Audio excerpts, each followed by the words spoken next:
El día de hoy es el sexto mensaje y se llama Dios entre nosotros.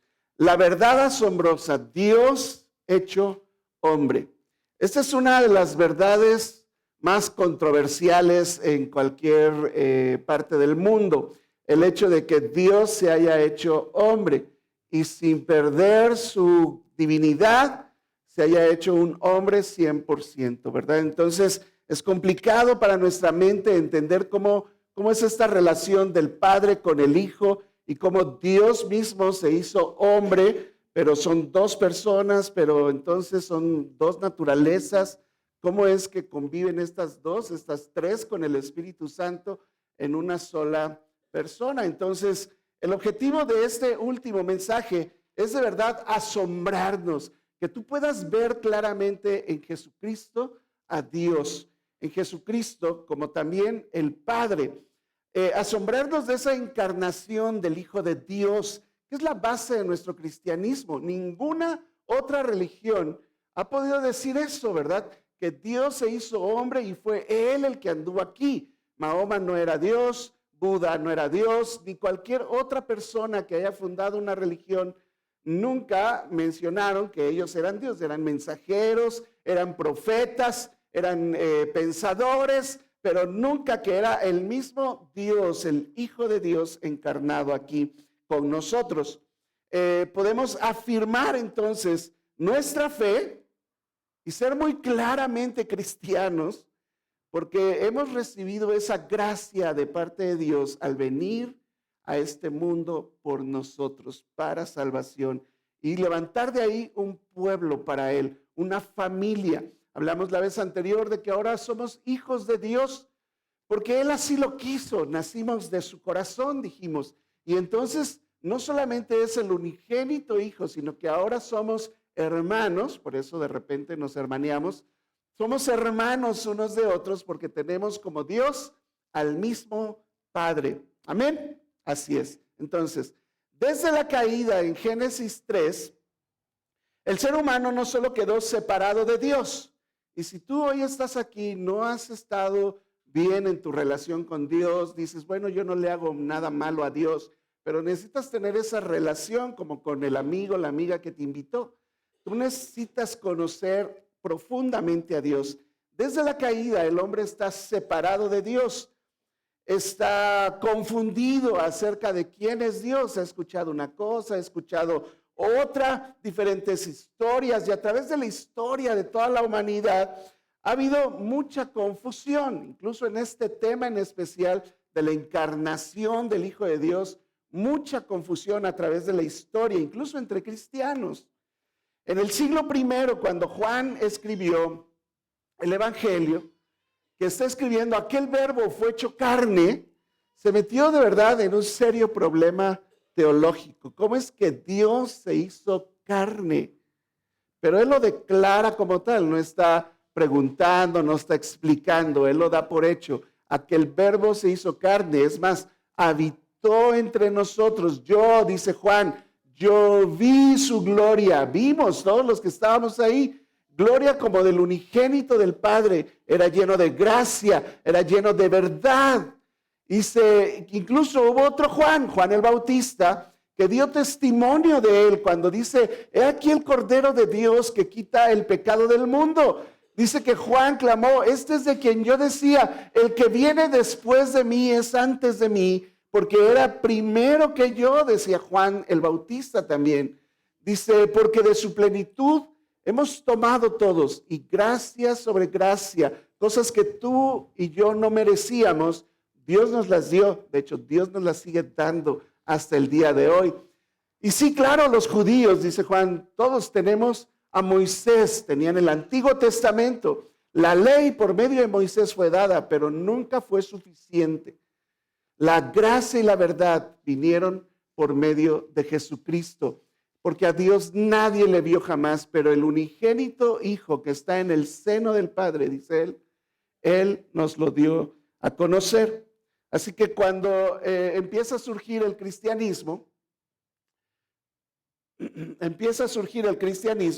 hay mucha confusión. entre los griegos y los romanos tenían dioses paganos, todos, ¿verdad? Con estatuas incluso, y historias, mitos que se contaban, historias muy locas, sinceramente, acerca de sus dioses. Dioses que se hacían, que tenían relaciones con humanas, y entonces nacían semidioses, ¿verdad? Y cosas así muy extrañas. El mismo Zeus era impetuoso, era arrogante, era inmoral incluso, ¿verdad? Su mismo dios Zeus. Júpiter, que era el de los romanos, era el mismo, pero le cambiaban el nombre. Y entonces mucha confusión de cómo un dios, un ser superior, decían ellos, podía venir y hacerse un humano. Eso era imposible en su mente y había mucha confusión en cuanto a eso. Cuando tú le predicabas a un griego, por ejemplo, sobre Jesús y que Jesús era Dios hecho hombre, en su mente pues había mucha confusión porque él sabía de dioses que bajaban al mundo y convivían con los seres humanos y luego se regresaban, ¿verdad?, a su mundo. Muy extraño. Eran ideas religiosas, algunas filosóficas que ellos tenían. Se hablaba del logos, que es con lo que empieza el evangelio, el verbo, el logos se hizo carne, les decían los evangelistas, ¿verdad? Juan en especial le dice a los griegos, es el logos que tú dices que es ese conocimiento que sostiene el mundo, es Dios. Y el logos se hizo carne, era lo que ellos trataban de explicarles. Se hablaba de lo divino, pero se negaba la verdad central, que Dios pudiera venir a este mundo y hacerse un ser humano. Frente a esa confusión, Juan proclama esta verdad gloriosa, escandalosa, digamos, el Dios eterno se hizo carne. Y esa es nuestra gran verdad. Siguieron los siglos, cuando llegas al siglo XVI, pues sigue la confusión tremenda, ¿verdad? Y ahora pues a los seres humanos que mueren, pues si fueron buenos, ¿verdad? Se beatificaban, o sea, hasta la fecha, y entonces se hacían como semidioses, ¿verdad? Porque les podías pedir un favor y ellos o hacían el favor, ¿verdad? Pero ya muertos, hacían el favor desde el cielo o le pedían a Dios que interviniera por ti, ¿verdad? Y era como otra vez los mismos dioses griegos, romanos, pues ahora en el catolicismo romano. Y había mucha confusión de a quién entonces le pedías las cosas, si a Dios Padre, si a Jesucristo, si a los ángeles, porque se hablaba de que cada uno tenía su ángel, ¿verdad? Y si algún santo que ya había muerto, ¿a quién le pedías, verdad? Bueno, en el siglo XVI, Martín Lutero se levantó contra esto y regresó a la palabra de Dios, que es lo que hacemos aquí, que dice la palabra de Dios y entonces yo voy a basar mis creencias, mi fe en lo que dice la Biblia, no lo que me dijo mi abuelita, lo que me dijo mi mamá, lo que pues hemos creído porque así es la tradición, sino que dice la palabra de Dios. Entonces Lutero trajo otra vez la Biblia al pueblo, porque ya ni siquiera se conocía la palabra de Dios. Y él estableció esta verdad: Cristo es suficiente. La gracia es la que nos salva y la gracia es gratuita para ti, para mí. Tú no tienes que pagar por ir al cielo, por así decirlo. Jesucristo es suficiente para salvarnos. Y Dios se ha revelado plenamente en su Hijo. Esa era la verdad que se estableció en la Reforma. ¿Quién es realmente Jesucristo? Sería la pregunta para hoy, para nosotros. ¿Qué significa para nosotros que Jesucristo sea Dios? Y para el mundo allá afuera, ¿verdad? ¿Qué significa que Dios se haya revelado plenamente en la persona de Cristo? Eso es lo que vamos a estudiar el día de hoy en estos versículos que tenemos del 14 al 18. ¿Listos? Interesante, ¿verdad? Vamos a ver entonces cómo es que Dios vino a este mundo y estuvo entre nosotros en la persona de Jesucristo. Esa verdad asombrosa, Dios hecho hombre, a través de 3 puntos. El verbo se hizo carne, el verbo trajo gracia y el verbo reveló o revela al Padre. Entonces vamos aquí a nuestro primer punto. El verbo se hizo carne. Esa es la verdad fundamental Hay dos verdades fundamentales en el cristianismo, que Jesucristo era Dios y que Jesucristo resucitó de entre los muertos. Si tú nos quitas eso a los cristianos, no somos nada. O sea, no hay Dios o sea, Dios sería un Dios muy distante que vino, creó este mundo y se fue de vacaciones. Jesucristo pues no era Dios porque ni siquiera resucitó. Nadie sabe dónde está su cuerpo entonces. Increíble, ¿verdad? Bueno, el pasaje lo dice de esta manera. Y aquel verbo fue hecho carne y habitó entre nosotros. Y vimos su gloria, gloria como del unigénito del Padre, lleno de gracia y de verdad. Juan el evangelista está dando su testimonio. Pero Juan, el Bautista, dice, Juan dio testimonio de él también. Y clamó diciendo, este es de quien yo decía, el que viene después de mí es antes de mí, está hablando de la eternidad, porque era primero que yo. Juan aquí está afirmando, no está en una discusión, ¿verdad? Juan el evangelista está afirmando que el verbo, este logos que sostenía a la creación y la había creado, era eterno. Eso quedó demostrado en los primeros versículos. Que estaba con Dios desde el principio, que Jesús estuvo desde el principio con Dios, creando todas las cosas, estaba cara a cara con Dios. De hecho, Él era Dios mismo. Sin dejar de ser Dios, entonces, asumió plenamente nuestra humanidad y entró en la historia como un verdadero hombre, aunque sin pecado. ¿Cuál era el plan eterno? El plan eterno era que Dios se hiciera hombre, viniera y cumpliera la ley de Moisés, que nadie en este mundo pudo cumplir, y tuviera una vida sin pecado, para que entonces Él, sin pecado, cargara con el pecado de todos nosotros. Y entonces hubiera una sustitución. Él ahora es tratado como un pecador, como en tu lugar, y tú vas a tomar el lugar de Jesús siendo justificado, como si nunca hubieras pecado. Por eso se te perdonan los pecados. No es simplemente que Dios nos perdona y ya, nos perdona porque Cristo pagó por tus pecados, te perdonó la deuda. Él vino entonces a este mundo porque era el único que podía hacer eso. Nadie en este mundo, no hay nadie bueno, ni siquiera uno. No es bueno ni el que está a tu lado. Cuidado, ¿verdad? Ahí, checa tu cartera, porque vaya, ¿verdad? No hay ni siquiera uno, dice la Biblia. Él tenía que venir y entregarse por nosotros si quería que nosotros alcanzáramos salvación. A eso se le ha conocido como el siervo por amor, el siervo sufriente que es Jesús. El Hijo de Dios eterno asume plena humanidad. Ahora tiene hambre, tiene sed, está cansado, duerme, se entristece, llora como tú y yo, sangra como tú y yo.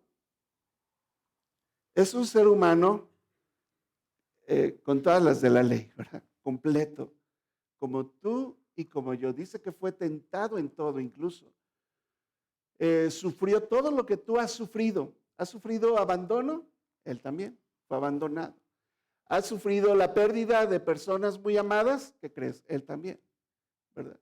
Amigos muy cercanos murieron y él dijo, es todo, no voy a hacer algo más. Y sabía que sus discípulos iban a morir por su causa y él sufría eso, un pueblo rechazado. ¿Tú has sufrido rechazo? Él también, ¿verdad? Por eso dice la palabra de Dios que Él puede entendernos, porque Él ha pasado por donde tú has pasado. Él ha pasado por lo que tú has pasado y Él puede entenderte, Él puede consolarte, porque has sido un ser humano como tú y como yo, aún siendo Dios. Él decidió venir y ser este Dios hombre que podía realizar grandes milagros, como caminar sobre el agua, cosa que un ser humano no puede hacer. Resucitar un muerto, cosa que un ser humano no puede hacer. Calmar una tormenta solo hablándole, nadie lo puede hacer. Y tantos milagros tras milagros, ¿verdad? Juan cuenta 7, pero hubo muchos más, dice. Y entonces eso demuestra en especial el que Él haya resucitado de entre los muertos. Eso demuestra que Jesucristo también era Dios completamente. Pero Él, aun siendo Dios, vino a este mundo a servirnos por amor, obedecer en lugar de un pecador, sufrir como un sustituto y morir eficazmente por un pueblo que iba a creer en Él. Y entonces nos llevó a la gloria. Ahora tú tienes entrada al trono celestial, tú tienes entrada al cielo, no por nadie más, sino por la obra de Cristo Jesús en la cruz. Amén. Así es. Hebreos lo explica mejor que yo. Dice aquí, así que, Hebreos 2, 14 y 15, así que por cuanto los hijos participaron de la carne y sangre, Él también participó de lo mismo, para destruir por medio de la muerte al que tenía el imperio de la muerte, esto es, al diablo. El diablo estaba sobre nosotros. Cuando tú estás sin Dios, tú crees que estás solito. No, el diablo te tiene agarrado, el diablo te tiene ciego, el diablo te tiene dormido. Pero gracias a Dios estás hoy aquí escuchando el evangelio. Dice, estaban destinados a morir y morir eternamente. No nada más morir aquí, sino una segunda muerte que habla el Apocalipsis, donde mueres aquí, después es el juicio, vas a ser encontrado pecador porque entonces no creíste que Jesús murió por ti, entonces tú vas a pagar y lo llaman la segunda muerte y eres lanzado al infierno, al lago de fuego, donde solo está la ira de Dios para pagar por tus pecados. Pero si tú crees y confías tu vida espiritual y tu vida eterna en la obra de Cristo Jesús ahora mueres aquí, pero dice que aunque mueras, vivirás porque estarás con Él para siempre. Esa es la obra de Cristo Jesús. Y dice que entonces vino a rescatarte de ahí. Versículo 15. Y librar a todos los que por el temor de la muerte estaban durante toda la vida sujetos a servidumbre. ¿Y qué se espera de nosotros? Mira, este era como un canto, un himno que se cantaba. Dicen los estudiosos que era como un himno. Filipenses 2, 5 al 8. Esto es lo que sucedió en el nacimiento, en la Navidad. Esto es en el plano espiritual lo que realmente sucedió. Dice que nosotros debemos tener este sentir, esta actitud que hubo en Cristo Jesús. ¿De qué estás hablando, Pablo, ahí? Bueno, el cual Jesús, siendo en forma de Dios, no estimó el ser igual a Dios como cosa a que aferrarse, sino que se despojó a sí mismo, tomando forma de un siervo, hecho semejante a los hombres, y estando en la condición de un hombre, no solamente llegó como cualquier hombre y pues rey, ¿verdad? O nació ahí en el Hospital Ángeles o algo así, ¿verdad? No, él llegó humilde, ¿verdad? Se humilló a sí mismo y se hizo obediente hasta la muerte, y no cualquier muerte, una muerte de cruz. Se requería un sacrificio, sangre derramada, porque sin derramamiento de sangre no hay perdón de pecados, remisión de pecados. Esa es la obra de Cristo Jesús en nosotros. Si tú entiendes esto que yo estoy hablando, hermano, eso es un milagro. Porque entonces los filósofos, los estudiosos, los ateos, ¿verdad? Atacan esta verdad. No, no puede ser, es que esto, es que aquello, es que el otro. Y entonces algunos incluso llegaron a hacer doctrinas, y hubo gente que les creyó, diciendo que Jesús era como un fantasma, que tenía como una imagen de hombre, pero realmente era un fantasma. Porque te acuerdas que los discípulos un día le dijeron que es un fantasma, y les dijo Jesús, no, soy yo. Y entonces de ahí se agarran que Jesús era un fantasma. Imagínate. Que otros dicen, no, pues Jesús era un buen maestro. No, sus enseñanzas, mis respetos, ¿verdad? Mis respetos como maestro, pero que sea Dios, no, si ya te voló la canica, ¿verdad? Bueno, tú puedes creer lo que tú quieras.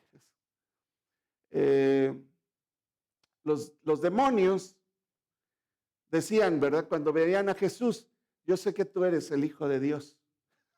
El demonio, mejor que un ateo, puedes creer. Ahora, ¿qué se espera entonces de nosotros? Si Él fue siervo por amor, pues nosotros debemos ser siervos por amor. Acuérdate, tenemos que aplicar la palabra de Dios a nuestra vida. Está muy bonito que Dios nos haya salvado, ¿verdad?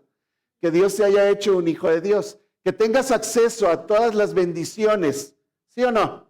Está bien padre que Dios esté contigo en tus problemas, en tus situaciones difíciles, que puedas orar, ir a Él en oración y Él te escuche. Está bien padre todo eso, ¿verdad? Que incluso tengas la certeza, la seguridad de que cuando mueras aquí, tú vas a ir al cielo con Él por la eternidad. Eso está bien padre. Pero ¿qué se espera de nosotros? Lo acabamos de leer en Filipenses. Si el Verbo eterno se hizo carne por amor a nosotros, la vida cristiana no puede vivirse desde la comodidad ni desde el egoísmo, porque así no fue Dios. Dios no fue egoísta y Dios no se quedó en su comodidad viendo cómo nosotros éramos destruidos en el infierno por el pecado. Él se ofreció a sí mismo, se humilló a sí mismo, no fue egoísta. Dice que no, estando en la condición de Dios, no lo tuvo como una cosa que aferrarse. Pero nosotros en esta vida, incluso los cristianos, somos muy aferrados a las cosas, hermanos. Necesitamos tener una cosa que se llama, una palabrita que se llama contentamiento. Puedo estar contento con la situación en donde estoy, porque sé que Dios está en control. Yo lo dejo en sus manos y lo que venga a mi vida está bien. Y Él va a resolver lo que tenga que resolver. Si fue una mala decisión, sufriré las culpas, la culpa, las consecuencias. Si fue una buena decisión, qué padre, pero mi vida está en las manos de Dios. Y entonces yo tengo que servirle a Él por amor. Cristo entró en nuestra historia, habitó en un mundo que ni siquiera lo rechazó, hermanos, ni siquiera lo conoció. Y Él decidió aún así seguir hasta la muerte. Cuando lo van a apresar, ¿te acuerdas? Y Pedro saca la espada y le corta la oreja a Malco. Y yo creo que no le quería cortar la oreja, ¿verdad? Le quería cortar el cuello, yo creo, le falló la puntería. Pero le dice Jesús, ey, Pedro, guarda tu espada. ¿No crees que yo puedo pedir ahorita a mi Padre unas 12 legiones de ángeles? Pero entonces, ¿cómo se cumple mi obra? Tranquilos, ¿verdad? Él podía bajarse de esa cruz, pero no lo hizo por amor a ti y a mí. Por eso seguirle a Él implica tener esa misma actitud que tuvo Cristo Jesús. Hay gente allá afuera que no conoce de Cristo. Acaban de hablar de una comunidad en Turquía y a diferentes países y lugares. Hablamos ahorita aquí en Misiones de los PAME que están aquí más cerquita que Río Verde. Necesitamos dejar de ser egoístas, dejar de vivir simplemente en la comodidad de las bendiciones de Dios. Está muy padre. Debemos amar como Él amó, imitar a Cristo porque estamos unidos a Él. No es simplemente como agarrarlo de ejemplo, que sí, debemos agarrar ejemplo, pero no es simplemente agarrar de ejemplo a Jesús. Yo estoy unido con Jesús si soy un verdadero cristiano. Y entonces puedo decir, como en 2 Corintios decía Pablo, 2 Corintios 5, 14 al 15, porque el amor de Cristo, dice, me constriñe, o sea, me tiene, impactado su amor. Eso es lo que está diciendo ahí. El amor de Cristo me constriñe, o sea, no me deja en paz. O sea, esa verdad de que Dios se hizo hombre por amor y nos sirvió por amor, dice, me constriñe, me pone mal pensando esto. Dice que si uno murió por todos, luego todos murieron. Y por todos murió, para que los que viven ya no vivan para sí, sino para aquel que murió y resucitó en tu lugar por ellos. Y ese es el verdadero cristianismo. Ese es el verdadero hijo de Dios que tiene esta actitud como la tuvo Jesús. Dios no permaneció entonces distante, entró en nuestra historia. Y este mundo de verdad se ha vuelto muy independiente, muy solitario. muy solitario. Y la gente necesita que tú entres en su historia, en sus situaciones difíciles, como Jesús lo hizo en ti. Él entró en esta historia para salvarnos desde dentro, desde nuestra condición humana. Así fue. Dios no permanece distante, Él entra en rescate por nosotros, como un bombero en medio de un incendio, hermano. Mira, por muchos años los bomberos han sido voluntarios, no tendrían que hacerlo. Yo no sé si lo hacen por amor, pero si fuera tu familiar, tu hijo, por ejemplo, ¿tú no entrarías en medio del fuego a rescatarlo? Díganme la verdad, papás, aquí. Amén. No, aunque yo te quisiera detener, yo quisiera detener a Arturo, porque sus niñas ahí, no, hombre, él va a pasar encima de mí. Y se va a meter en una situación complicada para rescatarnos. Pero esa es la actitud que debemos de tener con este mundo que no conoce de Cristo, que no sabe que Dios se hizo hombre para salvarle. Amén. Ahora, esta encarnación no solo nos muestra que Dios vino, también nos revela cómo vino a salvarnos y bajo qué fundamento ahora debemos vivir. ¿Cómo es que lo hizo? Bueno, el Verbo trajo gracia, no trajo otra vez ley, trajo gracia. Dice el pasaje en Juan 1, 16 y 17. Porque de su plenitud tomamos todos los que somos hijos de Dios, hemos tomado de Él. Y gracia sobre gracia. Gracia es algo que tú no mereces. Entonces tú no merecías ser salvado, irte al cielo, pero Dios lo hizo por gracia. Tú no mereces todas las bendiciones que Dios te da. No, sí, cómo no, si yo me quemé las pestañas estudiando, yo trabajo mucho, me esfuerzo. No, el trabajo que tienes incluso, Dios te lo dio. La escuela que tienes, Dios te lo dio. La familia que tienes, Dios te puso en esa familia. Dios está detrás de cada cosa que tú tienes porque son de Él y Él te las dio. Es gracia sobre gracia las que tú recibes de parte de Dios.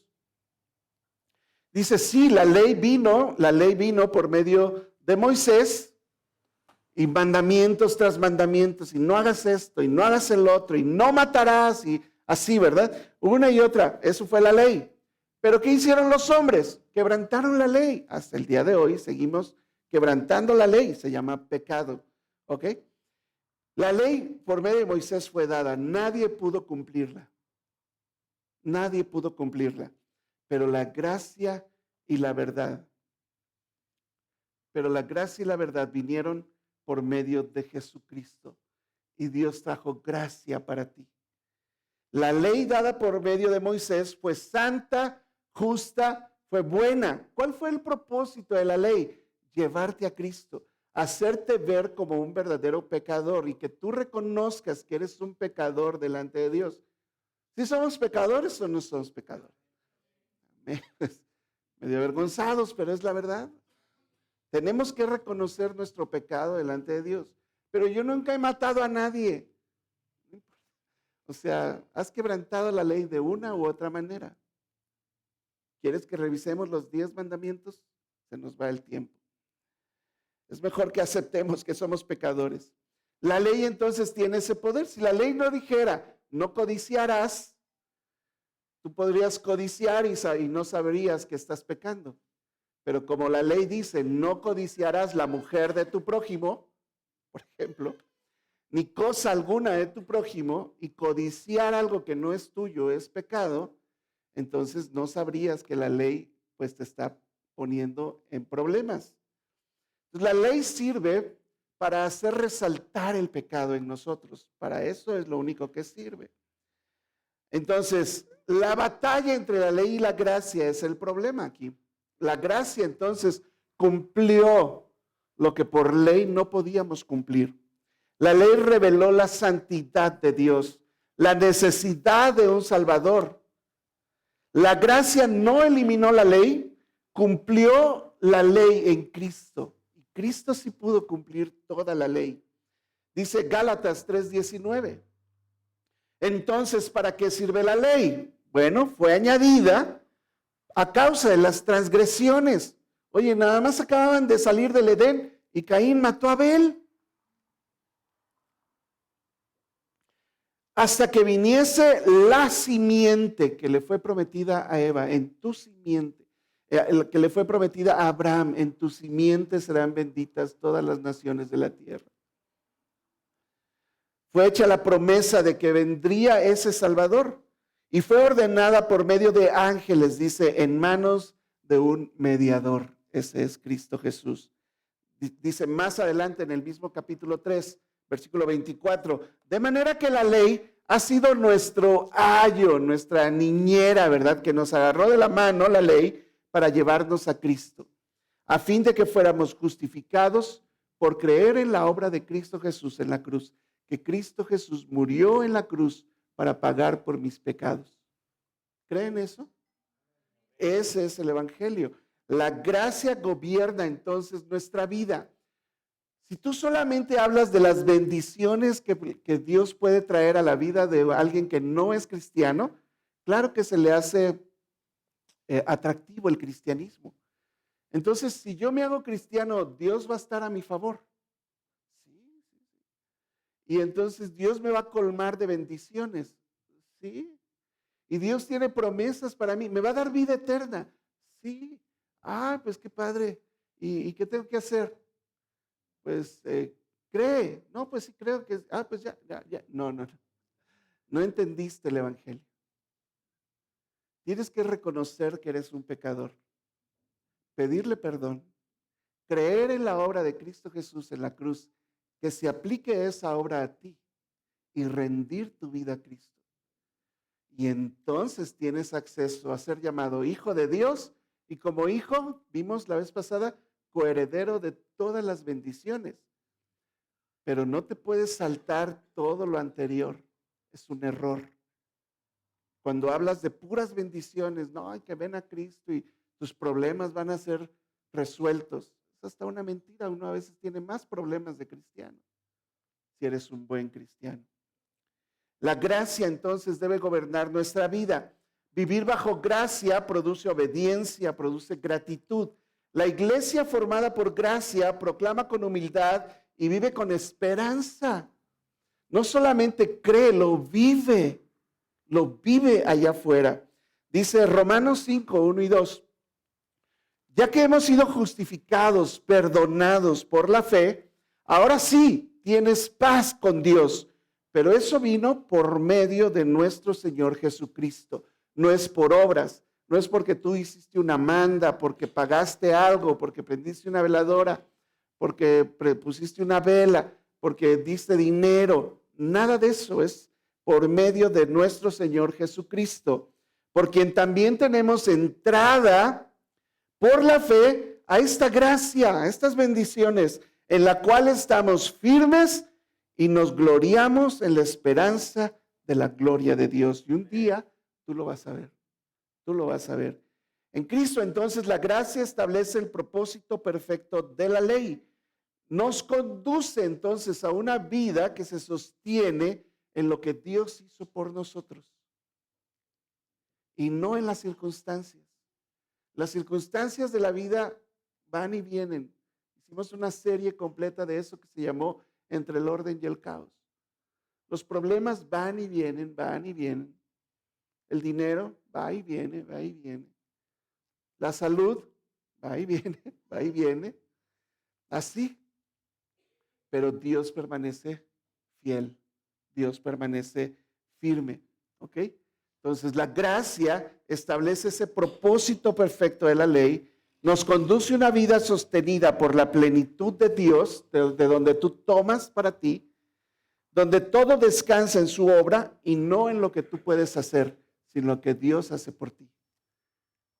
Muy diferente. Esto, hermanos, yo no sé si ustedes saben, a lo mejor ya están acostumbrados a lo que predicamos aquí, pero no es lo común en las iglesias cristianas, aquí en San Luis incluso. En muchas iglesias, no voy a decir que todas, pero en muchas iglesias se predica otro evangelio. O se predica un evangelio y luego no se vive. En esta iglesia yo espero que no sea así.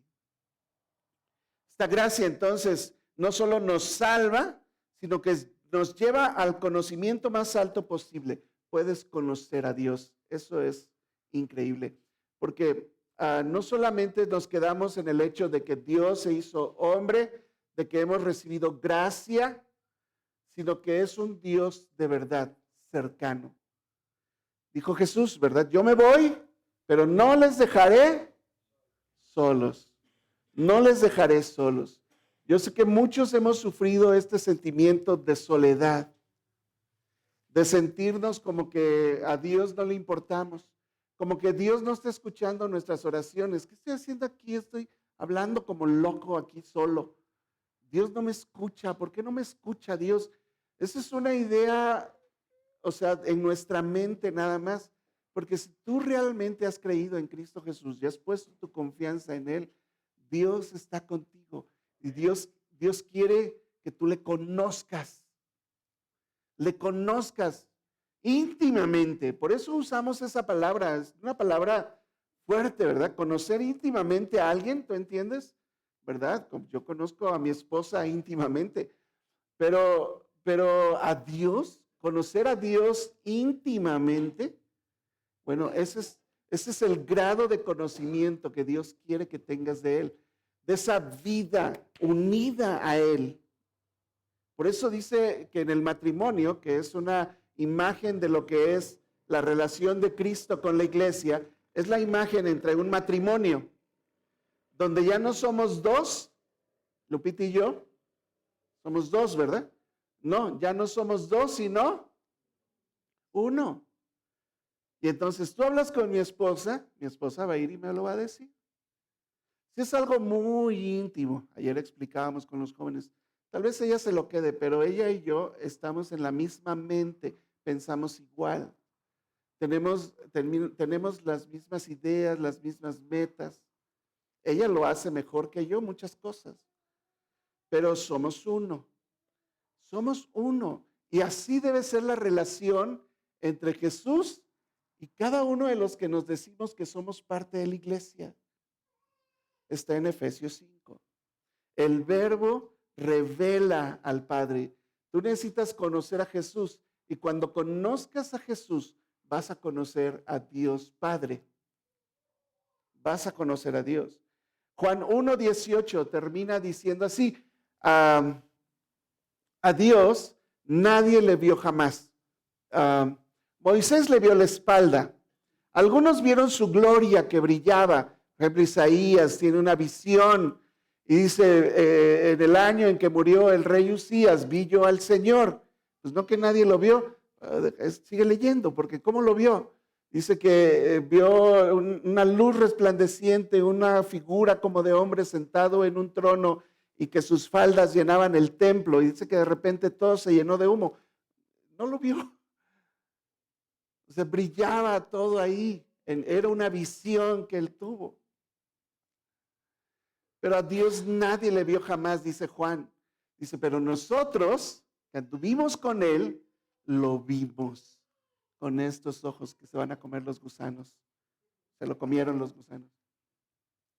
A Dios nadie lo vio jamás, pero el unigénito Hijo que está ahora en el seno del Padre, Él nos da a conocer a Dios. Dios en su esencia es inaccesible. El hombre es pecador y no puede estar en comunión con Dios, pero el unigénito Hijo, en comunión eterna con el Padre, nos lo da a conocer. Entonces, no es que solamente sigamos a Jesús y ahora vamos a hacer de solo Jesús, no, tampoco. Entendemos la Trinidad, Dios Padre, Dios Hijo, Dios Espíritu Santo. Pero quien nos da a conocer al Padre es Jesús. Es lo que dice mi Biblia. Él le ha dado a conocer. Cristo no solo comunica verdades, información acerca de Dios. Él es Dios. Él es Dios. ¿Tú quieres conocer a Dios? Lee tu Biblia. Lee el Nuevo Testamento. Ahorita estamos pasando por ahí, por todo Mateo. Lee tu Biblia. Conoce a Jesucristo. Ahora tienes el Espíritu Santo de Dios en ti. Conócele, ten esta relación con Él. Tienes acceso. Mira, Hebreos sigue hablando acerca de esto, que Cristo es Dios. Hebreos 1, del 1 al 3, lo declara claramente. Hebreos 1, del 1 al 3 dice, Dios, está hablando de Dios Padre, Dios, habiendo hablado muchas veces y de muchas maneras en otro tiempo a los padres por los profetas, ¿te acuerdas? Dios le hablaba a los profetas y los profetas le hablaban al pueblo. Eso ya pasó, hermanos. Eso fue en otro tiempo, dice ahí. ¿Sí dice en otro tiempo o dice hoy? En otro tiempo. En otro tiempo. Entonces, no creas, no esperes, no vivas tu vida cristiana escuchando lo que Dios me dice a mí para venírtelo a decir a ti. Yo no soy un profeta, ni camino en las nubes así, ¿verdad? Soy otro miembro de esta iglesia con una función especial, ser el pastor. Pero eso fue en otro tiempo, así hablaba Dios, a través de profetas. Pero en estos postreros días, ¿cuáles son los postreros días? Desde que se está escribiendo Hebreos hasta hoy. En estos postreros días, Dios nos ha hablado ¿por quién? Por el Hijo, a quien constituyó heredero de todo y por quien asimismo hizo el universo. Vuelve a establecer el hecho de que Jesús estaba desde el principio, el cual, hablando de Jesús, siendo el resplandor de su gloria y la imagen misma de su sustancia, y quien sustenta todas las cosas con la palabra de su poder, habiendo efectuado la purificación de nuestros pecados en la cruz, ¿verdad? Por medio de sí mismo, está hablando de la cruz, se sentó a la diestra de Dios, después de resucitar, obviamente, y de subir al cielo, se sentó a la diestra de la majestad en las alturas. Este es el resumen de lo que Juan también trataba de explicar en estos primeros versículos de su evangelio. Juan 14, 9 dice Jesús hablando les dijo, porque Felipe le dice, ya estoy confundido, Jesús, muéstranos al Padre, ¿verdad? Y nos basta. Y vamos a creer en ti. Y Jesús le contesta a Felipe, ¿tanto tiempo hace que estoy con ustedes y no me has conocido, Felipe? O sea, aquí estoy. El que me ha visto a mí, ¿qué? Ha visto al Padre. ¿Cómo pues me dices, muéstrame al Padre? Ahora, si Cristo es Dios y Cristo está en nosotros, si Cristo está en nosotros, esa revelación perfecta de Dios está con nosotros, habita en nosotros, habita en medio de su pueblo. Así que donde hay dos o más reunidos en su nombre, yo estoy ahí, dijo Jesús. Yo estoy ahí. Cuando tú visitas a un enfermo, dijo, estuve enfermo, no me visitaste. ¿Cuánto te vimos enfermo y no te visitamos? Pues porque no lo hiciste con estos más pequeños. Lo que haces a otras personas, a mí me lo haces. O sea, Jesús está en medio de nosotros. Es una realidad, es una verdad. Tú puedes llegarte a ese Dios todopoderoso y soberano. Dice Juan 14, 23.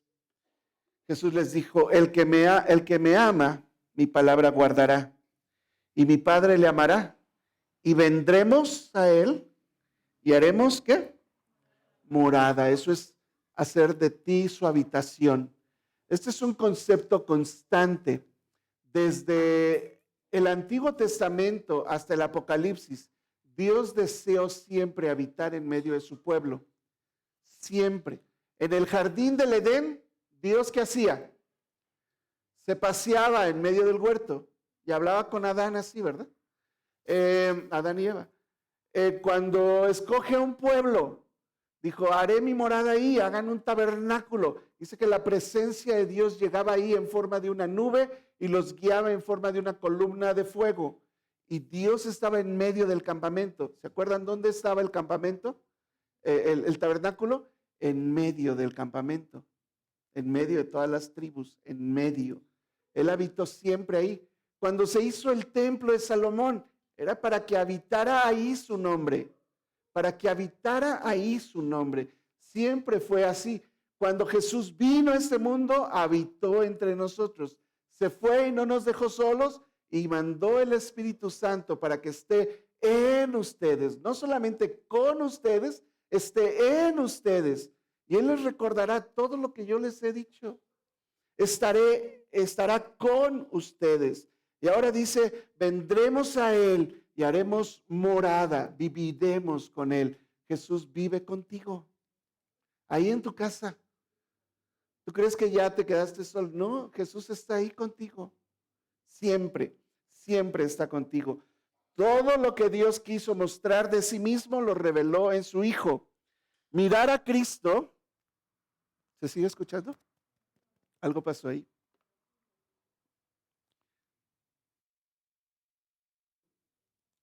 Voy a ir al otro. Aquí. Sí, bueno. Bueno. Bueno, sí, bueno. Bueno, sí. Bueno. Bueno, sí, bueno. Okay. Todo lo que Dios quiso mostrar de sí mismo lo ha revelado en su Hijo. Mirar a Cristo es conocer al Padre. Conocer a Cristo es conocer al Padre. Y podrás entonces vivir constantemente con Él. Yo les he dicho, yo voy en el carro y voy orando. Tengo mi tiempo de oración aparte, pero si tengo una situación, ahí voy orando. Me acuerdo de algo, vuelvo a orar. Ustedes me dicen que están en una situación, en ese momento oramos. Porque Dios está todo el tiempo con nosotros. Si Dios se hizo carne y nos salvó por gracia y se reveló en su Hijo, nadie puede permanecer entonces alejado de Dios si tú crees esto. Todo lo que Dios quiso mostrar de sí mismo lo ha revelado en su Hijo. Mirar a Cristo es conocer al Padre y recibir de Él la vida eterna. Déjame concluir aquí este mensaje. Dios entonces no se quedó distante. Si algo hemos aprendido en todos estos mensajes, el Verbo se hizo carne. Vino, habitó entre nosotros. Dios no está distante de ti. Dios tampoco se quedó en silencio, que esté ahí junto a ti pero callado. No. Dios se ha dado a conocer en su palabra. Dios no se ha quedado oculto. Dios se ha revelado. Te dije, la gente allá afuera que no conoce a Dios puede ver a Dios en la creación. Tiene una conciencia dentro de ellos. Es la ley de Dios escrita en sus corazones. Dios no se ha quedado oculto también. Hoy el llamado es claro aquí. Quiero que creas en Cristo Jesús como tu Señor y tu Salvador. Que rindas tu vida a Él. Que empieces esa nueva vida como un hijo de Dios. Que tomes de Él gracia sobre gracia, que de su plenitud tomes para tu vida. Tomes paz, por ejemplo. Paz para mi vida. ¿Quién quiere paz en su vida? Yo quiero mucha paz. Toma de Él, ¿verdad? Lleva mi yugo, que es más ligero. Es más ligera mi carga. Refúgiate en Él. Descansa en su gracia. Vive en la paz que tienes con Dios, que Jesús compró para ti. Y luego vive como un embajador de Cristo. Vive como un embajador. Refleja al Dios que vive dentro de ti a este mundo. John Owen, un puritano de los años 1600, dijo esto en un libro que se llama La Gloria de Cristo.